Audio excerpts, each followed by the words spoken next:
আসসালামু আলাইকুম। আজ আমরা টাঙ্গাইল জেলার পাকুটিয়া জমিদার বাড়ি সম্পর্কে জানব।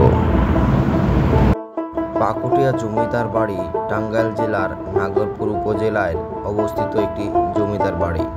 পাকুটিয়া জমিদার বাড়ি আমরা কিভাবে যেতে পারি? ঢাকা থেকে গেলে সবথেকে ভালো হবে গাবতলী থেকে পাকুটিয়া গামী এসবি লিংক পরিবহন গেলে সাটুরিয়া পার হয়ে পাকুটিয়া বাজারে নেমে সেখান থেকে হাঁটা দূরত্বের পাকুটিয়া জমিদার বাড়ি।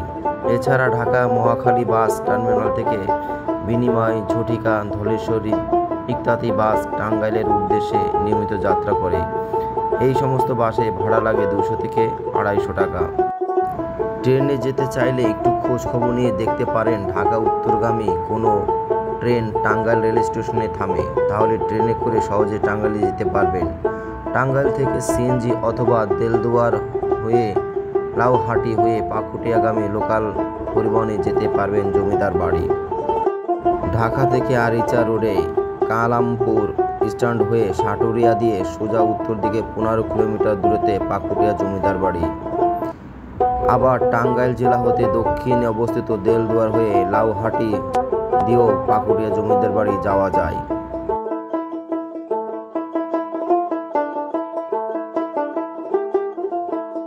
পাকুটিয়া জমিদার বাড়ি টাঙ্গাইল জেলার নাগরপুর উপজেলায় অবস্থিত একটি ঐতিহ্যবাহী স্থাপনা।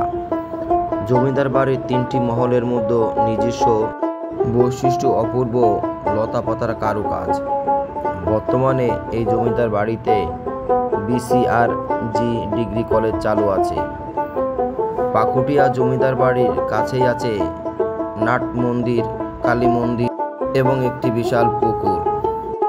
ইংরেজ আমলের শেষ দিকে পশ্চিমবঙ্গের কলকাতা থেকে রামকৃষ্ণ সাহা মণ্ডল নামের একজন ধনাঢ্য ব্যক্তি পাকুটিয়ায় এসে জমিদারি শুরু করেন। 1915 সালে প্রায় 15 একর জায়গা জুড়ে এর রকম নকশায় 3টি প্যালেস বা অট্টালিকা নির্মাণ করেন। তৎকালীন সময় এই পাকুটিয়া জমিদার বাড়ি 3 তরফ বা 3 মহলা নামে পরিচিত ছিল। প্রতিটি বাড়ির মাঝ বরাবর মুকুট হিসাবে লতা ও ফুলের অলঙ্কারে কারুকার্য মণ্ডিত পূর্ণাঙ্গ 2 সুন্দরী নারী মূর্তি রয়েছে এবং প্রতিটি মহলে রয়েছে নিজস্ব সৌন্দর্য রেলিং, টপ বা কার্নিশের উপর রয়েছে বিভিন্ন ভঙ্গিতে দাঁড়িয়ে থাকা অসংখ্য সুন্দর সুন্দর ছোট ছোট আকৃতির নারী মূর্তি। এই অট্টালিকাগুলো পাশ্চাত্যের শিল্প সংস্কৃতির এক অনন্য সৃষ্টি, যার লতাপাতার চমৎকার কারুকাজগুলো মুগ্ধ করার মতো। এছাড়া পূজা মণ্ডপের শিল্পিত কারুকাজ কত বছর পর এখনও পর্যটকদের মুগ্ধ করে। 3টি নাট মন্দির, যা 3টি বাড়ির মাঝখানে অবস্থিত দ্বিতল বিশিষ্ট নাচঘরটি মাঠের মাঝখানে রয়েছে। এ সম্পদ অধিগ্রহণের পর এখানে গড়ে তোলা হয় BCRG ডিগ্রি কলেজ, যা পাকুটিয়া BCRG ডিগ্রি কলেজ নামে অত্র নাগপুরে সুপরিচিত। তবে এখানে বিশেষ করে পুরনো ঘরগুলো কিংবা কারুকার্য মণ্ডিত দ্বিতল বিশিষ্ট ভবনটি খুবই সৌন্দর্য ও দৃষ্টিনন্দন, যেখানে বাতিঘরের মতো রয়েছে সৌন্দর্য ঘর। এখানে রাষ্ট্রীয়ভাবে কোনো মেরামত কিংবা সংস্কারের তেমনটি চোখে পড়ে না।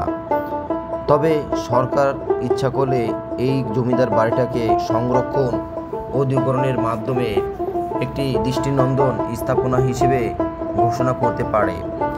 আর প্রায় বন্ধের দিনকে এখানে শত শত মানুষ পাকুটিয়া জমিদার বাড়ি ঘুরতে আসে এবং জানতে আসে শত শত পর্যটক।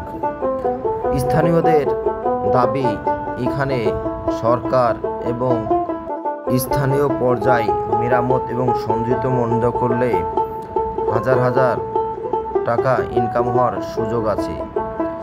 তবে আপনিও ঘুরে আসতে পারেন যে কোনো সময়, বিশেষ করে ছুটির দিনে তো বলার। সঠিক পরিচর্যা না থাকায় স্যাঁতস্যাঁতে এবং বিভিন্ন দেওয়ালে পুরানো গাছগুলো জন্মে গেছে।